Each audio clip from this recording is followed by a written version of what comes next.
এমপিভুক্ত শিক্ষকদের সার্বজনীন বদলি নিয়ে দারুণ সুখবর দিল সরকার। আপনারা ইতিমধ্যে অবগত আছেন যে এতদিন ধরে যে বদলি ব্যবস্থাটি চালু ছিল সেটা শুধুমাত্র পারস্পরিক বদলি, এবং তাও আবার এনটিআরসিএ থেকে যারা সুপারিশ প্রাপ্ত তারাই শুধুমাত্র এই বদলিটি হতে পারত।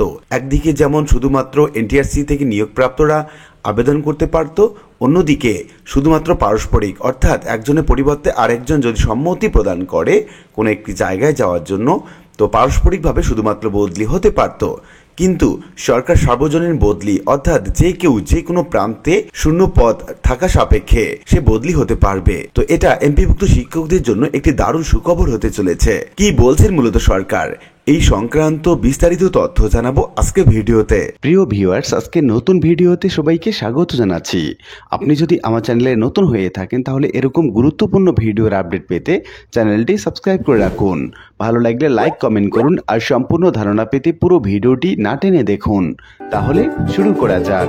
বেসরকারি শিক্ষা প্রতিষ্ঠানে কর্মরত ইন্ডেক্সধারী সব শিক্ষকদের বদলির আওতায় নিয়ে আসতে চায় শিক্ষা মন্ত্রণালয়ের মাধ্যমিক এবং উচ্চশিক্ষা বিভাগ। তবে আইনি জটিলতা তৈরি সংখ্যায় এখন এই পথে হাঁটবে না মন্ত্রণালয়। এজন্য প্রাথমিকভাবে বেসরকারি শিক্ষক নিবন্ধন এবং প্রত্যয়ন কর্তৃপক্ষের অর্থাৎ এনটিআরসি এর নিয়োগ পাওয়া শিক্ষকদের বদলি চালুর পথে হাঁটছে কর্মকর্তারা। জানতে চাইলে মন্ত্রণালয়ের মাধ্যমিক এবং উচ্চশিক্ষা বিভাগের অতিরিক্ত সচিব মোহাম্মদ মিজানুর রহমান দ্য ডেইলি ক্যাম্পাসকে বলেন, এনটিআরসি এর সুপারিশ প্রাপ্তদের বদলি চলতি বছরের অক্টোবর থেকে চালু করা হবে। এজন্য জুনের মধ্যে সফটওয়্যার তৈরির কাজ শেষ করা হবে। পরবর্তীতে সব ইন্ডেক্সধারীদের বদলির আওতায় আনা যায় কিনা সেই বিষয়ে চিন্তাভাবনা করছে সরকার।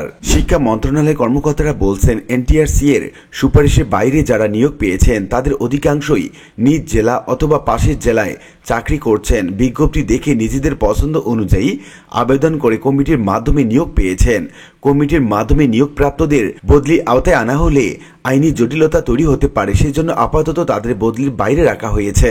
তাদের মতে এনটিআরসি এর সুপারিশে নিয়োগপ্রাপ্তরা মেধা তালিকা অনুযায়ী সফটওয়্যারের মাধ্যমে স্বয়ংক্রিয়ভাবে নিয়োগ সুপারিশ পেয়েছেন। তাদের কারো বাড়ি বরিশাল, সুপারিশ পেয়েছেন বগুড়ায়। অল্প বেতন সহ নানা কারণে তাদের বদলি জরুরি। এজন্য এনটিআরসি এর সুপারিশ প্রাপ্তদের বদলির বিষয়টি গুরুত্ব দিয়ে বিবেচনা করা হচ্ছে। নাম অপ্রকাশিত রাখা সত্ত্বে শিক্ষা মন্ত্রণালয়ের এক কর্মকর্তা দ্য ডেইলি ক্যাম্পাসকে বলেন, এনটিআরসি এর নিয়োগ প্রাপ্তদের বদলি কার্যক্রম শুরুর পর ইন্ডেক্সধারী সব শিক্ষককে বদলি আওতায় আনার বিষয়ে সংশ্লিষ্টদের সঙ্গে আলোচনা করা হবে। আলোচনায় কি সিদ্ধান্ত হবে সেটি আগাম বলা সম্ভব নয়, তবে মামলা সহ অন্যান্য জটিলতা এড়িয়ে তাদের বদলির সুযোগ দেওয়া সম্ভব হলে আমরা সেটি করব। তো উল্লিখিত আলোচনা থেকে আমরা এটুকু বলতে পারি যে অক্টোবর থেকে সার্বজনীন বদলি চালু হতে যাচ্ছে। তবে প্রথম ধাপে শুধুমাত্র এনটিআরসি এর থেকে নিয়োগপ্রাপ্তরা শুধুমাত্র বদলি হওয়ার সুযোগ পাবেন, এবং ধীরে ধীরে অন্যান্য যারা কমিটির মাধ্যমে নিয়োগপ্রাপ্ত হয়েছিলেন তারাও সুযোগ পাবেন, এমনটি জানিয়েছেন ঊর্ধ্বতন কর্মকর্তাগণ। আশা করি বিষয়টি বুঝতে পেরেছেন। আর আজকের ভিডিওটি এ পর্যন্তই। আশা করি ভিডিওটি আপনাদের ভালো লেগেছে। ভিডিওটি ভালো লাগলে লাইক কমেন্ট করতে ভুলবেন না। দেখা হবে অন্য কোনো ভিডিওতে। সে পর্যন্ত সবাই ভালো থাকবেন। ধন্যবাদ।